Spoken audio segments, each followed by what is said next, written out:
Okay, so what we're going to be doing is we're going to be talking about polynomial inequalities. Now, before we actually do that, let's backtrack a little bit and go and look at things like multiplicity and tail ends of polynomials. So remember, in the tail ends of the polynomials, they either both point up, both point down, one up, one down, or the other way, one down, one up. And the way that we determined that was based on the degree of the polynomial. So the degree of the polynomial is even, they either both point up, both point down. Degree is odd, they go in opposite directions. If the leading coefficient is negative, the even degree points down. If the leading coefficient is positive, then the degree is even, then it both points up. And the odd degree means negative leading coefficient goes from up to down, and then leading coefficient is positive from an odd degree means going from down to up. Okay? So, and that should make sense, right? It goes down or it goes up. They both point up or they both point down. Now, you can use multiplicity when you're talking about polynomials of the roots.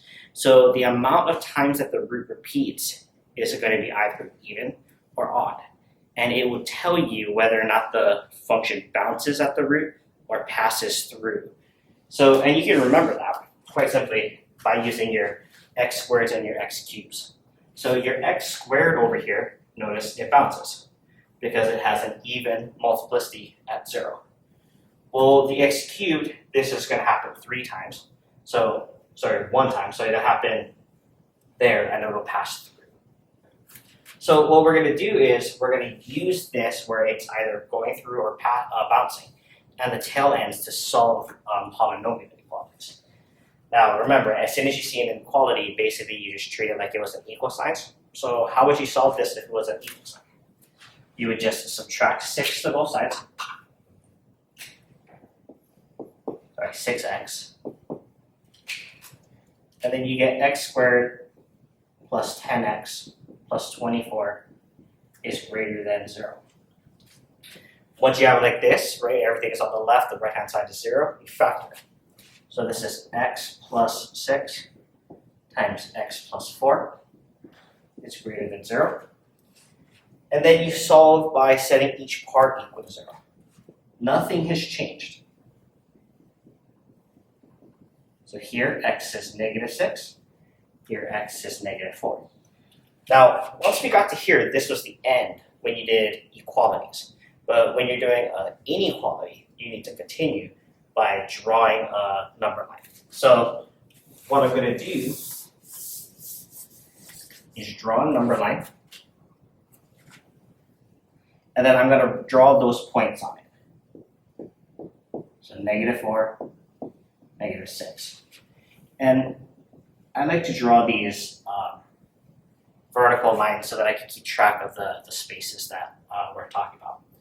But what's really nice is you already know the degree. The degree is 2, and the leading coefficient is 1. So we already know that it does this in the 2 ends. So to the left, the far left interval, the far right interval, it does that.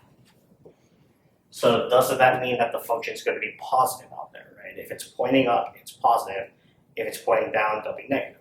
So you already know in between here and here, the 2 left and the right intervals, they're positive. Now, what you do is you go to each of these and find its multiplicity. So the multiplicity of negative 6 is 1. The multiplicity of negative 4 is also 1. If the multiplicity is odd, it changes the sign because it goes through.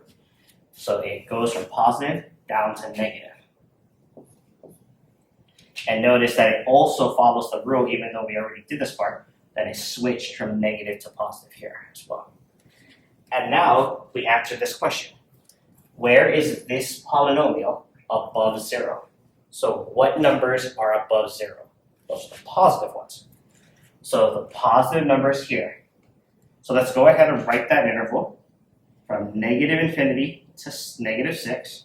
We never include the negative infinity. And the question is, do we include the negative 6 here? Well, what was negative 6? It's a root, right? So if we have a root, it means when we plug this into here, it equals 0. But notice we don't want it to equal 0. We want it to be strictly above 0. So this is not included. And you can tell that because it's not equal to 0 at the root. We connect our intervals with a union. And then we ask ourselves again, where does it start being positive? And the answer is going to be from -4 to infinity. And again, ask yourself, do you include this number or not? And I think that should be clear as well that it's not, because -4 is also a root. So this right here, this is your answer. Okay. So let's do another example, because remember, this isn't just for quadratics. This works for any type of polynomial that you want. But we don't know how to factor all of those polynomials. So what I did was I gave you the factored form of it, and let's just start. So because we have the factored form, we're actually at this step, right, where we need to find the roots. So we just set them equal to 0.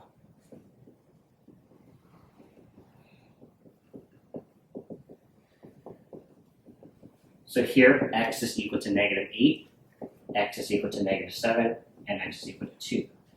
But we have to find their multiplicity, right? So the multiplicity of this one right here is 3, because there are 3 x plus 8. So if I actually solved this, I would have this 3 times. This one over here has 2, and the last one has multiplicity 4. Once we have the roots and the multiplicity, we drew it out on a number line. So let's go ahead and do that.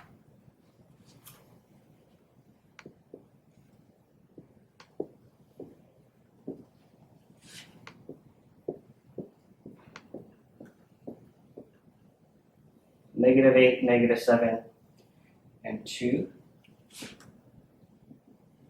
And again, I just drew the vertical lines to separate the intervals that we're talking about.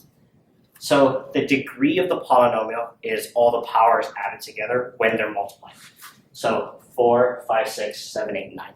So the degree of this is 9. So it either points in 2 opposite directions, one up, one down, or the other way down and then up. But each of these in the front is a positive 1. So when you're looking at the numbers in front of the x value and their product. So that's going to give you just a 1, and that means the leading coefficient is 1, and it'll point from down to up. So it'll go from here up at the end. But again, that tells you what the sign is, right? It's negative out here, and it's positive out here, because it's going down versus going up. Now, it hits the -8, and the multiplicity is 3. So if it's odd multiplicity, it changes signs. Then it hit a -7. The multiplicity is 2, so the sign stays the same.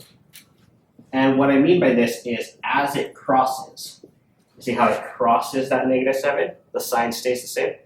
As it crosses the 2, the sign stays the same, because the multiplicity of 2 is 4, or even.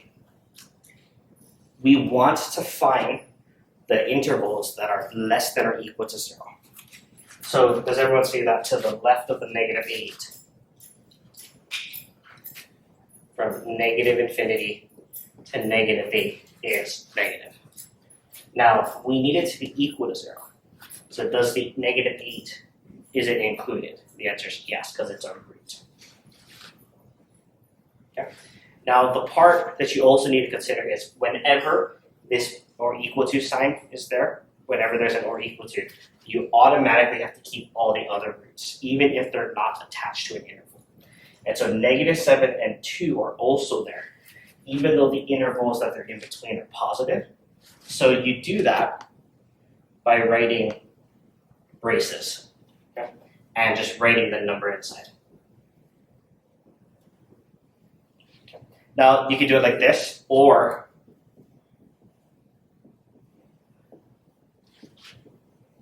you can write it as 1 just by separating the 2 numbers by a comma. So be very careful. Whenever you're doing these types of problems, you have to check the or equal to sign. The or equal to allows the roots to be in there no matter what, no matter where they are.